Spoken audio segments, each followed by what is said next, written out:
This is the second time trying to record this video of me reacting to the new MPC Live 3 released by Akai a few days ago. I've not looked at many videos, a couple of shorts by a couple of people. That's about it. I don't know any information.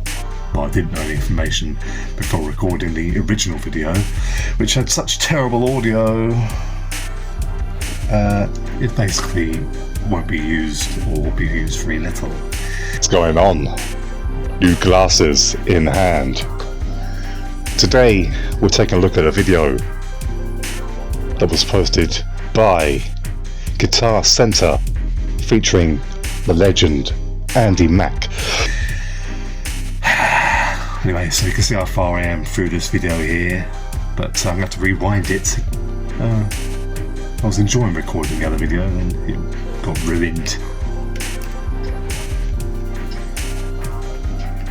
Yeah, Andy Mack bought the plaque.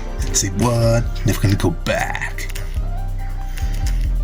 Okay, let's go.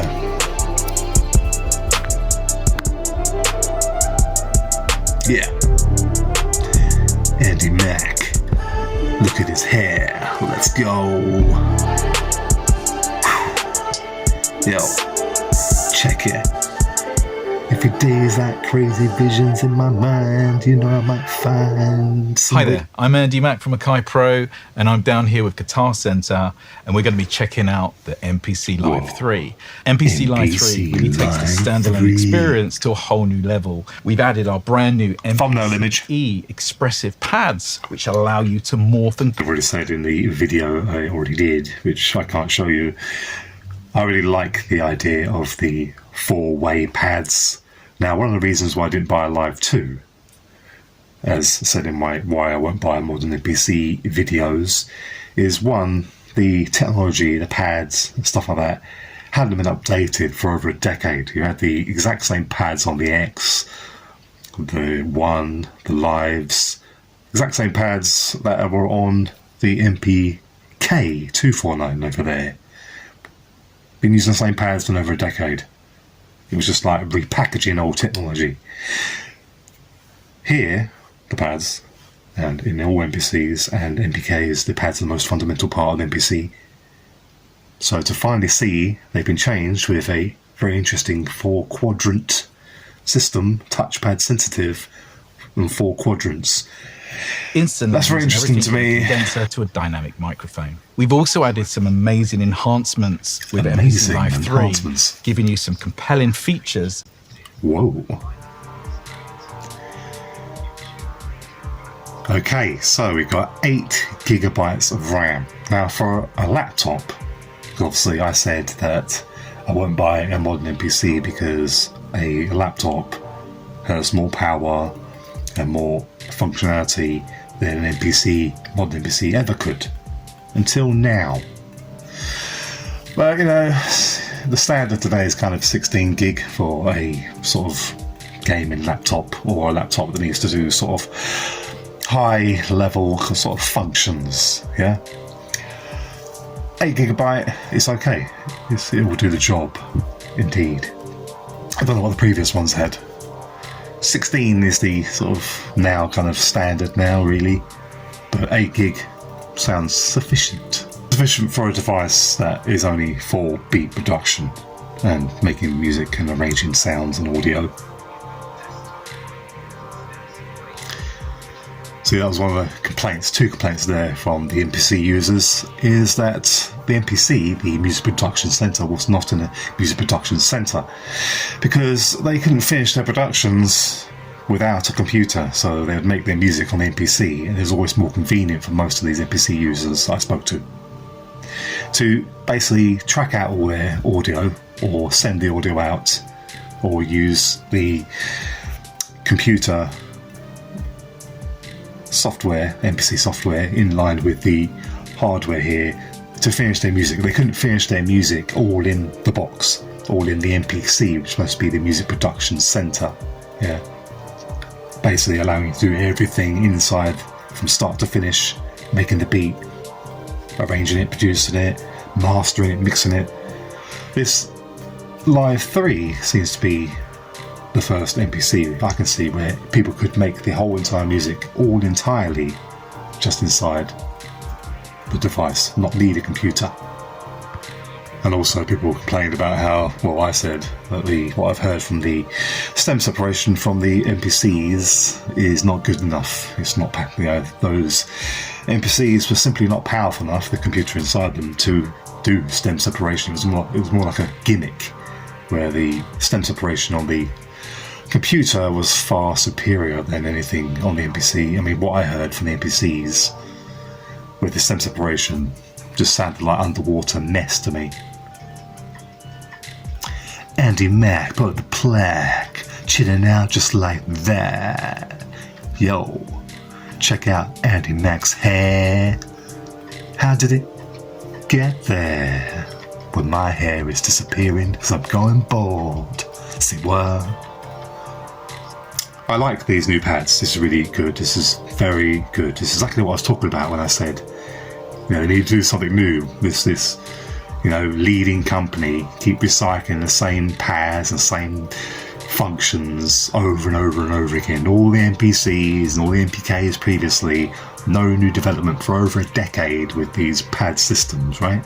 This is a very, very nice and very, very unique. I don't see any other brand doing this. 4 split quadrant pads, touch sensitive.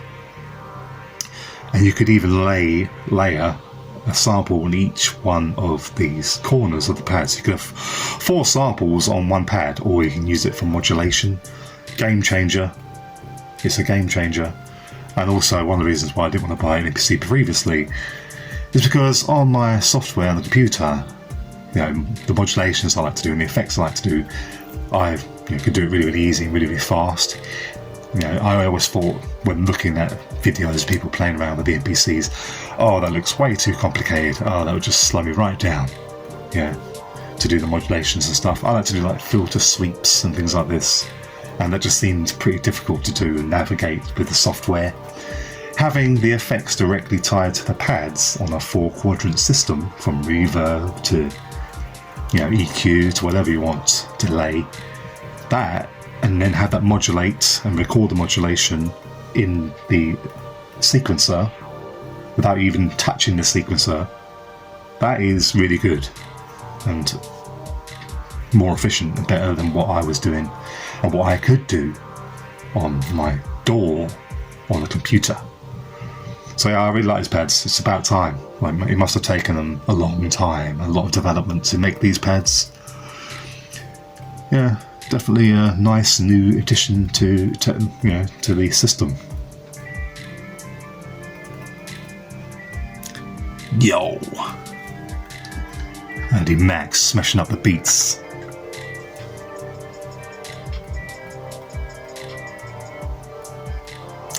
Woo.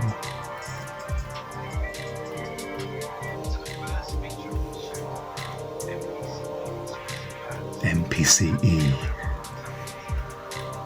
Game changer.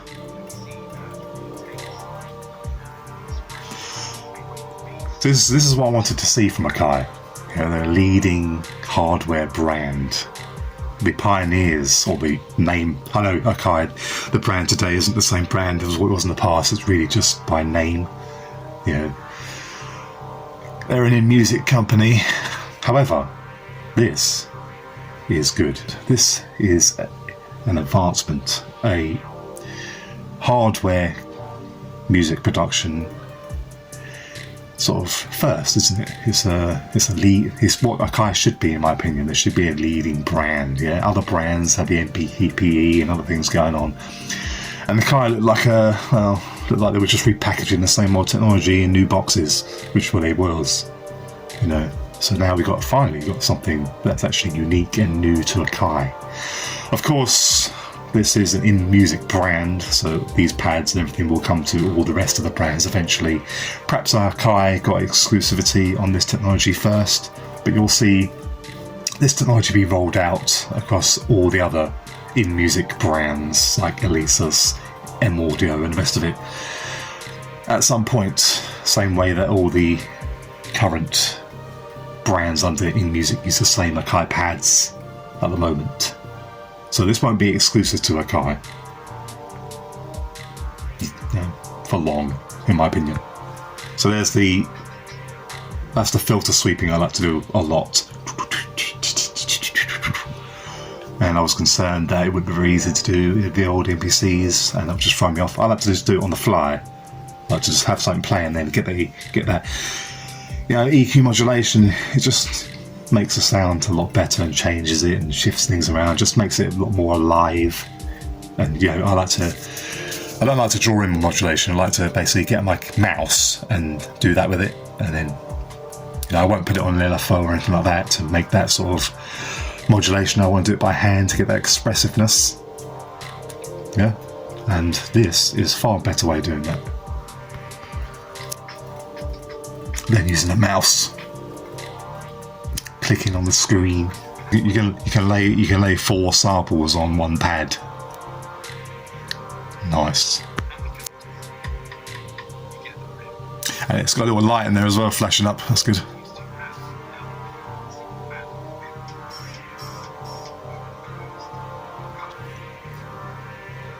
There's your EQ modulation.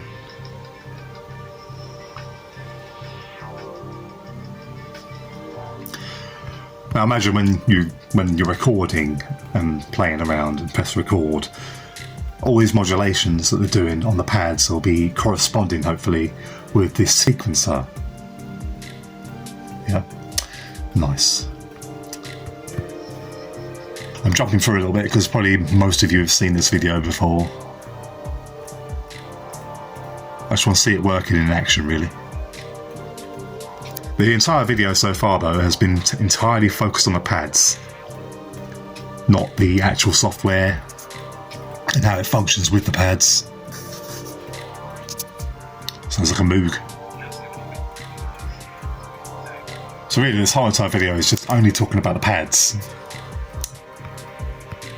Should we jump to another video? Baby, I hope there's not too many adverts. Whoa, and my voice is sounding really deep today. It must be the cold weather. Whoa, let's go. Andy Mac, put up the plaque. Let's go. Hi, I'm Andy Mac. This is a new MPC Live 3. I'm Andy Mac. Look at the new pads on the MPC. MPC Live 3. Hi there, I'm Andy Mac, and I'm down. Technical difficulties. Okay, so new pads. So in my previous video where I talked about why I won't get modern MPCs, because I told you that the pads, one of the main reasons, the pads there hadn't changed in over a decade, with the MPC Key61 and all the other MPCs, X and otherwise, all using the exact same pads that are on the MPK 249 over there, with absolutely no difference whatsoever. So this is interesting. Finally, we have something new. We got 4 quadrants on each pad. Very interesting. That's good. Well done, Akai, for finally bringing something different with the pads. Because that's the most fundamental part of an MPC, isn't it? Yeah. What's an MPC without the pads? Step sequencer, which is perfect for everything from electronic music to doing hip hop. Good. 8 core, lovely. And what do you say? 8 gigs of RAM. So what's that? I suppose 8 gigs is not that high in comparison to some modern laptops. 16 gig is now the kind of like standard for gaming laptops. 8 is the bare minimum. I can't remember what the previous one had. However, remember, this device only has to run the Akai software, the MPC software itself. It has no operating system other than the actual software itself. Track out all your vocals to your favourite instruments completely standard. So the comments of previous MPCs from users of MPCs, which I've spoken to, they say that they always used to have to basically get whatever they made in the MPC and then put it on their laptop, right, to finish the music and do the music.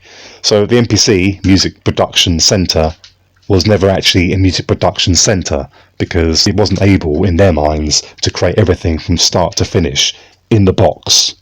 Yeah, many people I spoke to, the live to, said this. Oh yeah, well I take it out and do my beats out on the road, and I come back in and put it all on my laptop. So if you have to do that, then the Live 2 isn't an alternative to having a laptop, is it?